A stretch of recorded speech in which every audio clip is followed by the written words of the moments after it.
ఈరోజు ఆగస్టు 29 కదా.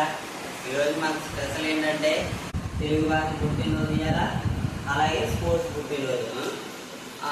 మనం ఏంటంటే దీని గురించి తెలుసుకోవాలి. ఏంటి, తెలుగు భాష యొక్క గొప్పతనం గురించి తెలుసుకోవాలి. అలాగే మనకి ఆటలు ఎంత ఇంపార్టెంట్, అంటే స్పోర్ట్స్ ఎంత ఇంపార్టెంట్ కూడా మనం తెలుసుకోవాలి. ఒక గుర్తింపు పొందాలంటే, ఇప్పుడు మన తెలుగు భాషని గుర్తింపు తెచ్చుకోవాలంటే ప్రపంచ దేశాల్లో కూడా మన తెలుగు భాషను మాట్లాడాలి.